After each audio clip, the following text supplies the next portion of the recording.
বিভাগৰ মুৰব্বী হিচাপে জেংৰাই পঞ্চায়তে যেহেতু ৰাষ্ট্ৰীয় পৰ্যায়ত শিশু অনুকূল পঞ্চায়ত হিচাপে বঁটা লাভ কৰিবলৈ সক্ষম হ'ল তাৰ কাৰণে মই গৌৰৱবোধ কৰিছোঁ আৰু মোৰ এটা অনুভৱ যে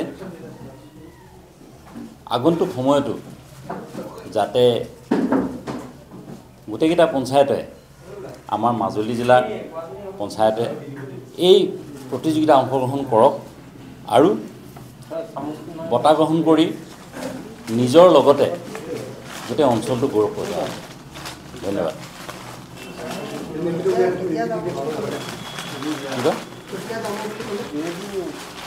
আমি গুৱাহাটীলৈ 9 তাৰিখে যাব লাগিব।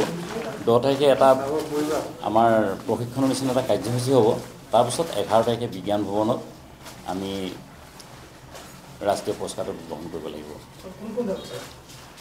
আমাৰ লগত যাব আমাৰ সন্মানীয় মাজুলী জিলা পৰিষদৰ মুখ্য কাৰ্যবাহী বিষয়া মহোদয়া, মই বিডিঅ' হিচাপে যাম, আমাৰ গাঁও পঞ্চায়ত ছেক্ৰেটাৰী আৰু আমাৰ প্ৰাক্তন সভানেত্ৰী মহোদয়া যোৱা কথা আছে।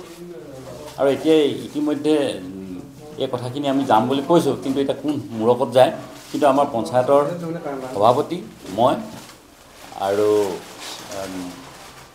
সচিব উপস্থিত থাকিবই লাগিব। জুবিন গাৰ্গৰ গীতসমূহৰ ওপৰত আধাৰিত গানে কি আনে নামৰ এটা সুন্দৰ অনুষ্ঠান আপোনালোকৰ ওচৰলৈ আহি আছে অতি শীঘ্ৰে। অহা 15 আগষ্টৰ পৰা ধেমাজিৰ পৰা প্ৰথম অডিশ্যন আৰম্ভ হ'ব আৰু সেই অডিশ্যনৰ যোগেদি বিভিন্ন কণ্ঠশিল্পীসকলে যিসকলে এই অনুষ্ঠানত যোগদান কৰিব বিচাৰে তেওঁলোকে এই অডিশ্যনৰ যোগেদি আগবাঢ়ি আহক আৰু জুবিন গাৰ্গৰ বহুত ভাল লগা গান আমি সদায় শুনি আহোঁ আৰু আপোনালোকৰ যদি ভাল লগা গান থাকে জুবিন গাৰ্গৰ আপোনালোকে গাই ভাল পায় তেন্তে অডিশ্যনত যোগদান কৰক। মোৰ ফালৰ পৰা আন্তৰিক শুভকামনা থাকিল এই সম্পূৰ্ণ অনুষ্ঠানটোলৈ। ধন্যবাদ।